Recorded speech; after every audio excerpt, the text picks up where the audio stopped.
Imagine uma sala, mas não uma sala comum, com paredes de pedra ou madeira. Imagine um cômodo inteiro show ou teto, completamente revestido por painéis de âmbar. 6 toneladas da mais fina resina de árvore fossilizada, esculpida com detalhes intrincados, com painéis de folhas de ouro e espelhos por trás. Sob a luz de centenas de velas, a sala inteira brilhava com uma luz quente e etérea, como se o visitante estivesse dentro de uma joia gigante. Esta era a Câmara de Âmbar, apelidada por seus contemporâneos de a oitava maravilha do mundo. Foi uma das criações artísticas mais espetaculares já concebidas pela humanidade. Ela foi um presente entre reis. O orgulho dos czares da Rússia foi roubada por nazistas e desapareceu no meio do fogo e do caos da Segunda Guerra Mundial. Até hoje, é o maior tesouro de arte perdido da história. Esta é a sua história. A jornada da Câmara de Âmbar começa no início do século XVIII, no Reino da Prússia.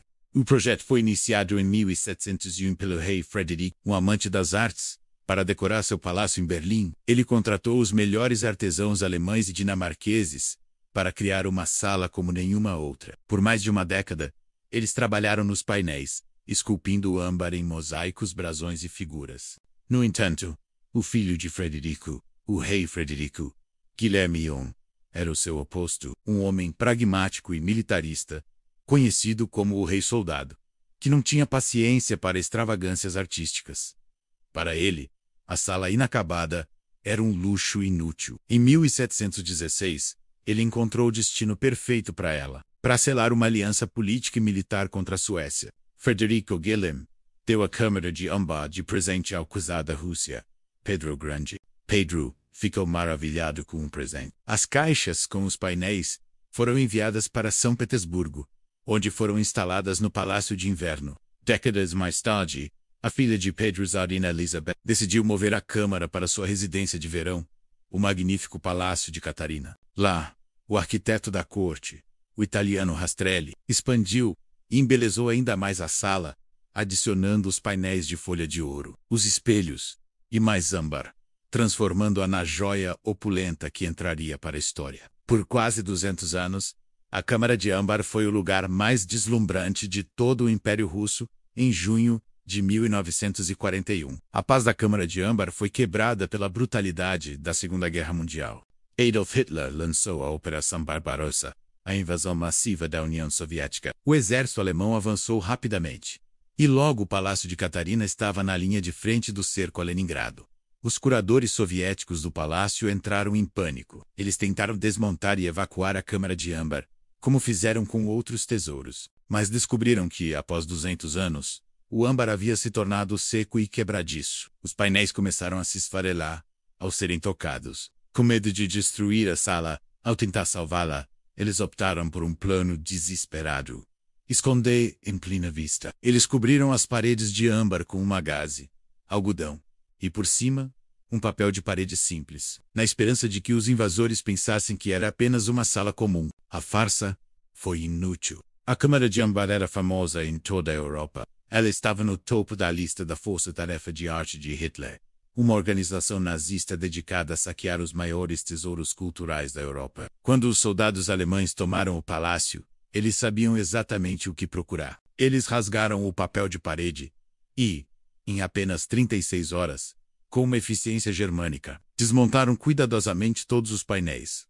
Os encaixotaram em 27 caixas e os enviaram para o oeste. O destino: o castelo de Königsberg, na Prússia Oriental, a terra natal da Câmara de Âmbar em Königsberg. A Câmara de Âmbar foi remontada e exibida com orgulho nazista no Museu do Castelo. Era um troféu de guerra, um tesouro que havia voltado para casa. Permaneceu em exibição por cerca de 2 anos. Mas o rumo da guerra estava virando. O fim da história da Câmara de Âmbar se perde no caos apocalíptico do final da Segunda Guerra Mundial na frente oriental. Em agosto de 1944, a Força Aérea Real Britânica lançou 2 ataques de bombardeio massivos sobre Königsberg, que destruíram a maior parte da cidade e danificaram gravemente o castelo. Relatos de testemunhas da época indicam que a Câmara de Âmbar foi desmontada novamente e guardada em caixas no porão do castelo, para protegê-la. E foi aí que o rastro se perdeu. Em abril de 1945,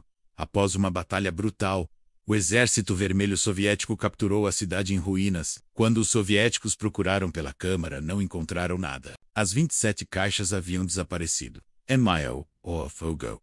As bombas e a fumaça, a oitava maravilha do mundo, havia evaporado. O que aconteceu com ela? Por mais de 75 anos, esta pergunta tem alimentado a imaginação de caçadores de tesouros, historiadores e teóricos da conspiração. As teorias são muitas. A mais provável, e também a mais triste, é que as caixas estavam no porão do castelo e foram simplesmente incineradas nos incêndios, que se seguiram aos bombardeios ou à batalha final. O âmbar, sendo uma resina, queima facilmente. Outra teoria popular é que as caixas foram carregadas a bordo do navio alemão Wilhelm Gustloff, que foi afundado no Mar Báltico por um submarino soviético em 1945.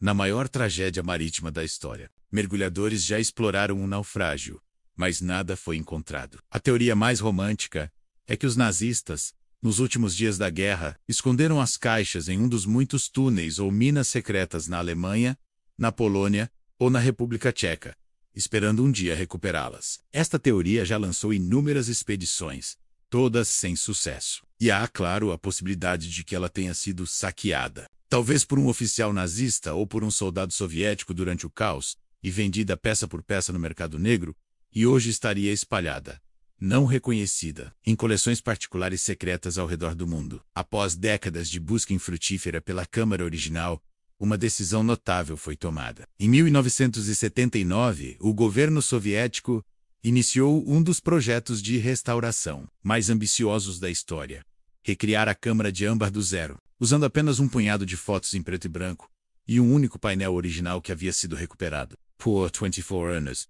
uma equipe de artesãos russos trabalhou meticulosamente, redescobrindo as técnicas perdidas de escultura em âmbar. Finalmente, em 2003, no 300º aniversário de São Petersburgo, a nova câmara de âmbar foi inaugurada no Palácio de Catarina, deslumbrante em toda a sua glória. A câmara original pode ter sido perdida para sempre no fogo da guerra, mas sua lenda inspirou um ato de ressurreição artística. É um códice de beleza, poder, guerra e perda, um lembrete de que, mesmo quando os tesouros da história desaparecem, sua memória pode ser poderosa o suficiente para trazê-los de volta. Vida.